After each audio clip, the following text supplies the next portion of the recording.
Welcome boys and girls, Christine here with a discussion about the Kislev rework, the best and worst aspects of it, the things that Creative Assembly did that were very good, the things they didn't do, and where they really missed the mark from my perspective. I think Kislev was a really bad race pre-rework, but now they're absolutely really good to play in many different ways. Though there's of course more that Creative Assembly could do. In fact, there's a number of races they've reworked that could really use additional changes in order to elevate them to where they should be.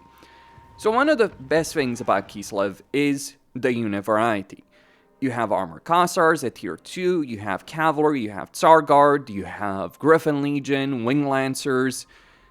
This is a great level of unit variety, and you do have Frostworms, and Frostworms being a tier 3 unit that can recruit in one turn is phenomenal, because it means you're actually incentivized to use them. Yes, they're expensive, but given the things that you're actually dealing with in a Kislev campaign, they are very damn useful, so I'm a big fan of Frostworms right now. It would be great to have an artillery option at tier 3, as opposed to tier 4 with little Groms, but you can get cannons from the Empire or get artillery from the Dwarves through alliances. So it's not really too big of a problem. It matters far more to have good infantry and range units than it does to have artillery for a faction, because allied recruitment does give you the options to fill in your ranks, so to speak. And on top of that, Creative Assembly did improve Kislev's economy by quite a bit in certain respects. I mean, you could argue that the economic buildings were not necessarily changed all that much, but in actual practice, they were changed, partly because of the addition of new buildings, partly because of a cost reduction situation for their existing economic buildings. Kislev's economy does end up working. Of course, it doesn't necessarily end up working for the major cities of Kislev. So the stalls, the merchant guild hall chain, could be better, and especially when you consider the Ataman building that does affect your situation in terms of the economic potential of the cities, but the cities have always been more of a recruitment centers, landmarks, and there's a lot of them. I feel there could be some changes made to that, but still, pretty good overall. Then I would say the biggest improvement for Kislev is the addition of the new supporter system between Court and Orthodoxy. What's great about this is that, in effect, it's a parallel research tree that you have here. And I think that having two ways of doing research is a great system, as opposed to just you just researching one thing at a time. Sure, the way you gain points is very different than a traditional research tree, but it does basically act like it. And honestly, I would say a Creative Assembly should take notes from this, because this does end up working better than a traditional research tree usually does. I think that the research tree that they implemented in Empire Total War is very outdated, and we're still using that system. Sure, updated, changed, etc., but it's still fundamentally the same system. I think the Kislev supporter system does give you a substantially better system, because you can choose who you're going to focus on, either Orthodoxy or Ice Court, but you kind of want to keep a balance between both of them as well. You don't want to go too far on one side or another, because otherwise you're going to take penalties. Sure, the diplomatic penalty is pretty laughable, all things considered, but I do think the idea of the system is great. It forces you to balance things out. It does force you to make certain decisions where you're going to spend these research points, the supporters you're gaining. That is great.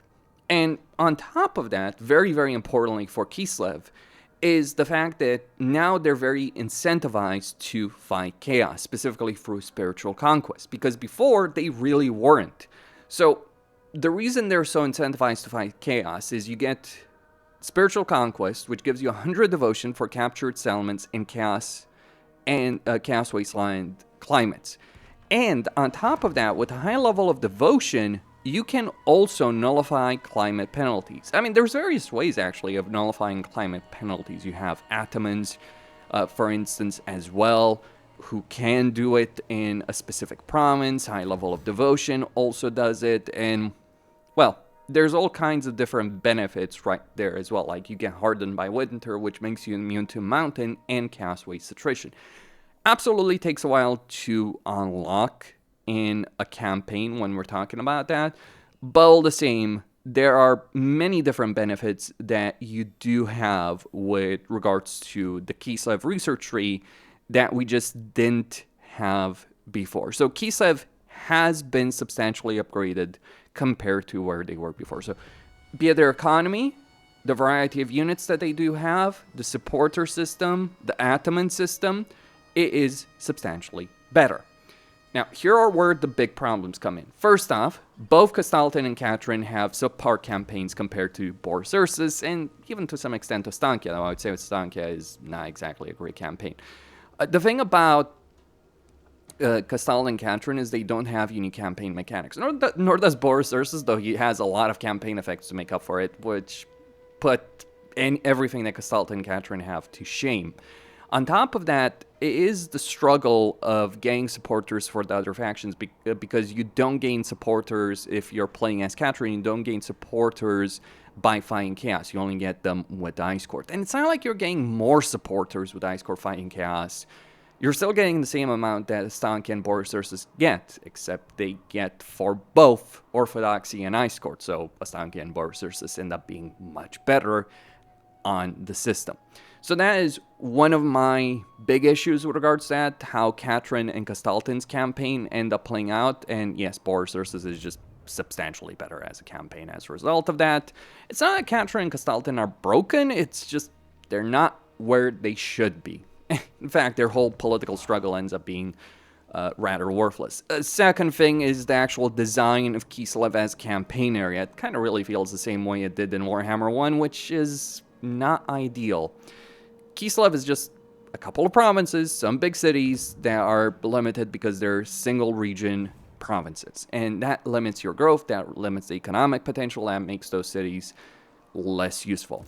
In the Old World mod, these cities are actually in proper provinces, and as a result of that, they're substantially better, simply because they have full-on, full-region provinces attached to them. So that makes managing those cities, fighting for Kislev, actually worthwhile, whereas when you're playing a Kislev campaign in Immortal Empires, not necessarily as much, and that is something of a problem with regards to Kislev campaign. In fact, I would dare say it's one of the bigger problems.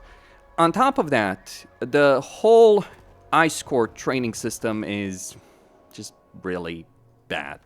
It takes multiple turns to be able to research. You do have, at least now, you have the ability of choosing what traits you're going to get, whereas before it was completely randomized. But the thing is, that entire Ice Court training system just completely invalidates using Boyars and Drazina in a campaign because ice witches are just flat out better. Like, for instance, consider Logisticon. And you can always get Logisticon. And you can use the load save character system. So Logisticon gives you 20% campaign movement range. And that's a pretty big deal because you can also get it on Frost Maidens. So Frost Maidens can give you Logisticon as well. So you're looking at getting 20% campaign movement range on Lord and Hero. So you can get 40% with just one Ice Witch and one Frost Maiden per army. That's not quite a movement range cap, but it is close enough. So why wouldn't you pick it? Like, basically, these choices in training end up being pretty meaningless. Like, essentially, the only choice is like, oh, do you get, economist, or do you get something else potentially, like architect? That is the choice. But yeah, things like getting Glacial Blaster, Winds of Magic cost. Like, I did train a bunch of them that had Vanguard, pretty worthless compared to Winds of Magic benefits. And you do have to talk about Katarin not being the best mage of Kislev, which she certainly should be, because Katarin in the lore is one of the most powerful magic users in the entire world at this time. Is she comparable to Teclis or Tanquil, who are also really powerful? I would say so. I mean, she stopped Grimgor alone. Like, Kislev tried to stop Grimgor with their armies. They failed because Grimgor, and then Katarin was like, I'm just gonna freeze your entire army. So, someone that's capable of doing that with magic should be a lot more powerful, but her entire magic skill line, like if you look at her magic skill line, it's just not good, because she's got frost magic as opposed to having tempest magic or a combination of both of them, so she ends up being subpar, and her special skill line is just weak. She's not a good melee lord, she's not a good caster, she doesn't have the benefits she needs to be either of them. Like, yeah, she can use her sled to go around, zip around the battlefield, be an annoyance, but that's essentially it in her campaign. And that corruption benefit, it's not really that important given the way corruption currently works in the game. So, Castellan is better in this skill line wise. Like, Katarin is the only one that actually has a bad skill line.